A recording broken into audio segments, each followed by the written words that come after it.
안녕하세요, 선생님입니다. 오늘은 되던 일도 꼬이게 하는 마음 습관 3가지라는 주제로 함께 하겠습니다. 여러분들은 언제가 마음이 힘드세요? 우리 중간중간 마음 힘들 때 있죠. 뭔가 이제 실패하거나 사람과의 어떤 문제, 갈등이 일어나거나 일이 자꾸 꼬이면 마음이 약해지고 판단력도 흐려지고 불행한 마음이 들기도 하고 그렇습니다. 근데 이제 이걸 거꾸로 생각을 해보면요. 우리가 마음이 약해지거나 이제 삐뚤어지거나 그렇게 되면 되던 일도 이제 꼬이고 실패하고 관계의 문제도 생긴다는 어떤 그런 이제 생각을 해볼 수 있어요. 그래서 이제 일상을 아주 우리가 잘 살아나가기 위해서는 먼저 마음 훈련, 마음이 이제 꼬이지 않도록 이제 마음 훈련을 규칙적으로 하는 게 굉장히 중요하죠. 그래서 우리가 좋은 책도 보는 거고 이제 영상도 보는 거고 제일 중요한 건 뭔가 하면 일단 어떻게 그렇게 본 것과 들은 것을 가지고 나 자신에게 적용시키는 훈련 스스로 이제 해야 된다는 얘기가 되겠습니다. 오늘 그런 마음의 훈련을 이제 함께 해보기로 해요. 우리가 특히 이제 자신감, 자기 스스로에 대한 애정, 자기 스스로에 대한 관심 이런 게 이제 떨어지면 살아가는 데 중요한 동력을 잃게 됩니다. 그래서 우리가 이제 자존감 타령을 늘 하잖아요, 사실. 마음의 근력을 훈련시키는 어떤 그런 시간들 정기적으로 여러분들 꼭 가지셔야 하고요. 저는 이제 여러분들의 어떤 마음 근력을 키우는 어떤 그야말로 PT 코치라고 이제 생각을 하시고요. 오늘도 이제 함께 해보도록 하겠습니다. 이런 마음의 습관이 나한테 있다. 그럼 이제 걷어내야 우리가 일이 잘 풀린다. 이렇게 생각하시고요. 되던 일도 꼬이게 하는 마음 습관 3가지 지금부터 체크해 드리도록 하겠습니다. 첫 번째는요. 문제 해결을 남한테 맡기는 거예요. 이렇게 되면 이제 일이 잘 풀려나가지 않습니다. 대부분의 일들을 자기가 결정 못하고 남에게 의지하는 습관이 있다면 지금부터 이제 고치려고 부단히 노력하셔야 돼요. 이제 머리를 이렇게 자르고 나서도 남이 잘 잘라서 괜찮아 라고 해줘야 마음이 놓이거나 아니면 옷을 사러 가면 혼자는 못 가고 꼭 누군가랑 같이 가서 그 사람 괜찮다고 같이 골라줘야 살 수 있는 경우 이제 이런 경우 사실 많죠. 내가 이제 굉장히 마음에 들어서 핸드백을 하나 샀어요. 그래가지고 회사에 갔는데 다들 반응이 시큰둥하고 그거 샀어? 너무 올드 보이지 않아? 누가 이제 한마디 하면 그 사람이 굉장히 그렇게 세련된 사람도 아닌데 그렇게 다들 반응이 시큰둥하면 이제 들고 다니기 싫어지는 거. 이게 굉장히 문제 해결을 남한테 맡기는 사람의 공통된 특징입니다. 아주 쉽게는요, 이제 점심 뭐 먹을래? 그러면 절대 내가 못 고르고, 난 아무거나 다 괜찮아. 네가 먹고 싶은 걸로 얘기해. 이렇게 내가 선택하는 거 너무 싫어하는 경우.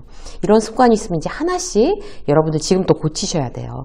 내가 잘 결정하는 사람이 되도록 내 결정 근력을 이제 내가 키우는 거예요. 어떻게 키워야 되겠어요? 쉬운 것부터 하는 거예요. 옷 혼자 사고, 그러니까 이제 그 온라인으로 뭔가 이제 구매할 때도 내가 결정하고 최대한 빨리 결정하고, 메뉴를 정할 때도 굉장히 한 1분 이내에 결정하는 습관. 이게 왜 그런가 하면요. 사실 점심 메뉴 하나 그냥 이걸 먹을까 저걸 먹을까 짜장면을 먹을까 아니면 그냥 비빔밥을 먹을까? 이거 어느 쪽으로 결정한다고 해도 크게 실수하는 거 아니잖아요. 그냥 먹으면 되는 거니까. 이 잘못된 어떤 선택이라도 큰일 나지 않는 자잘한 일을 빨리빨리 혼자서 결정하는 어떤 습관. 이게 이제 결정 근력을 키우는 어떤 굉장히 중요한 연습이에요. 이제 점심도 팀원들끼리 같이 먹으러 갈 때, 뭐 드시러 가실래요? 이렇게 묻는 게 아니라 내가 이제 어떤 걸 생각해 놨다가 오늘 점심 이거 어떠세요, 여러분?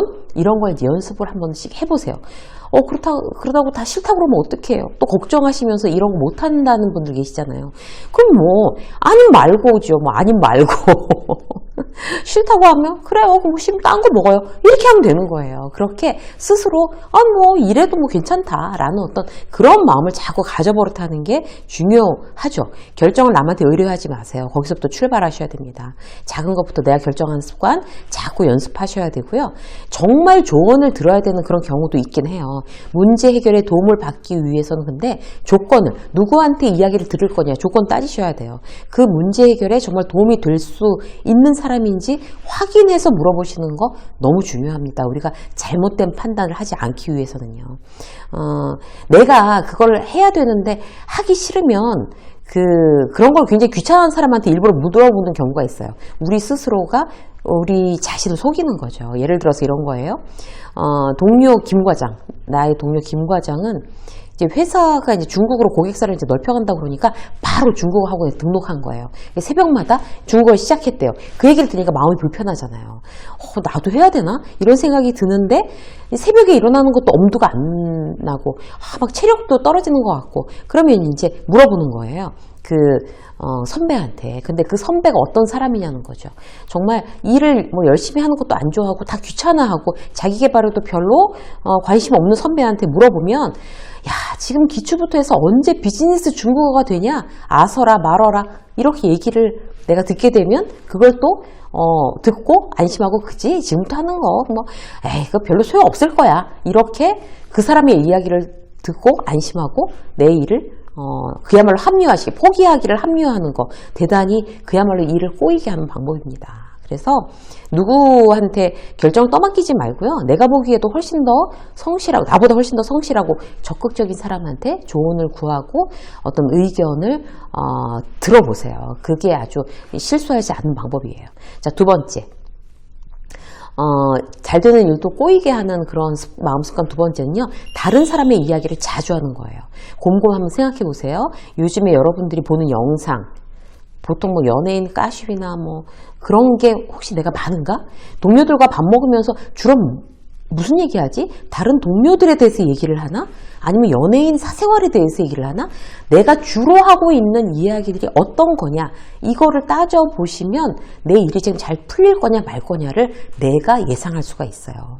가족끼리 만났을 때도 뭐 다른 형제의 험담, 예전에 나한테 서운했던 일 도로 끄집어내서 막 얘기하고 배우자 흉보고 뭐 동창들 잘 나간다는 얘기, 누가 망했다는 얘기 이런 걸 내가 지금 주로 하고 있다고 하면 뜨거라 하고 이제 다시 나의 어떤 그런 화제 내가 하는 이야기들의 어떤 주제를 바꿔야 되는 거겠죠. 직원들하고도요, 특히 직장 상사 욕하고 회사에 대해서 불평만을 많이 하고 있다. 그러면 이거 회사 일 잘 꼬이겠는데? 잘못하면? 이렇게 이제 스스로에게 경계 경보를 울리셔야 돼요.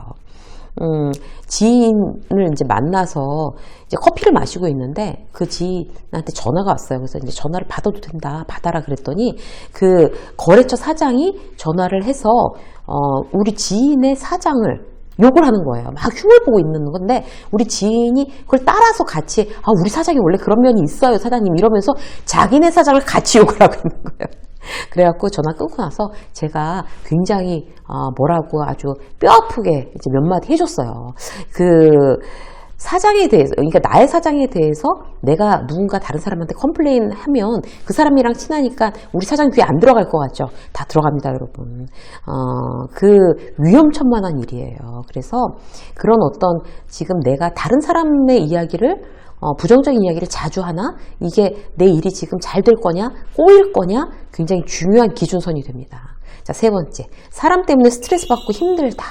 이런 어떤 마음 습관이면 우리가 이제 원인을 찾는 게 가장 시급해요.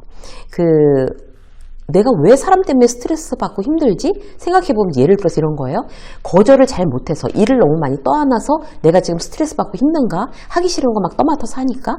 그렇게 되면 나이스하게 정중하게 거절하는 법을 스스로 좀 배워야지 그 당사자, 그 거절을 내가 해야 하는 그 사람하고 관계를 더 좋은 쪽으로 유지할 수가 있어요. 그래서 지금 영상에 보면 거절하는 법들 많이 나와 있잖아요. 그런 것들 여러분들이 찾아보시고 내가 거절을 잘 못해서 지금 스트레스를 받고 있으면 그 원인을 해결하는 그런 적극적으로 모션을 취하셔야 되고요. 또 사람 때문에 스트레스 받고 힘든 경우 뭐 있을까요? 나를 굉장히 못마땅하게 여기는 것 같거나 나를 만만히 보거나 이래서 회사에서 힘들다. 이러면 이 역시 원인을 찾으셔야 돼요. 그러니까 나를 왜 직장 상사가 못마땅해 할까? 내가 혹시 일의 데드라인을 제대로 못 맞추고 있나? 완성도가 상대가 원하는 만큼 못하고 있나? 이렇게 되면 당연히 못마땅해 하죠. 그러면 그 원인부터 일단 내가 빨리 시급히 걷어내는 게 중요한 거죠. 그리고 왜 나를 이렇게 못마땅해 하는지 믿거라 하는 어떤 선배한테 물어보세요. 우리 팀장님이 나를 좀 못마땅해 하는 것 같은데 왜 그런 것 같아요? 그러면 뭔가 이제 좀 객관적으로 얘기해 줄 수 있는 선배가 있다면 대단히 이제 도움을 받을 수가 있죠. 포인트는 마음을 힘들게 하는 원인을 제거하려고 내 스스로 적극적으로 노력을 해야 된다는 거예요. 자, 내가 하고 있는 일, 내가 만만하게 보일 만한 일을 지금 하고 있나? 그렇다면 그게 어떤 걸까? 리스트업을 만들어서 리스트업을 해서 내가 그 원인을 걷어내는 거. 이게 바로 내가 사람 때문에 스트레스를 받고 있고 마음이 힘든 일의 원인을 제거하는 일이고, 그게 제거가 돼서 내가 스트레스 지수가 떨어지고 마음이 힘들지 않아야 일도 잘 풀린다는 그런 이야기입니다. 여러분께 오늘 이제 3가지로 말씀드렸는데요. 되던 일도 꼬이게 하는 마음 습관 3가지, 혹시 여러분들이 지금 이제 여러분들의 마음을 탁탁 걸리게 하는 그런 이 3가지 중에 포함되는 게 있는지 확인하셔서 만약에 있다고 하면 오늘 당장 스탑 걷어내는 그런 작업들을 시작하시기 바라겠습니다. 유세미의 직장서 오늘 여기까지 하겠습니다. 고맙습니다.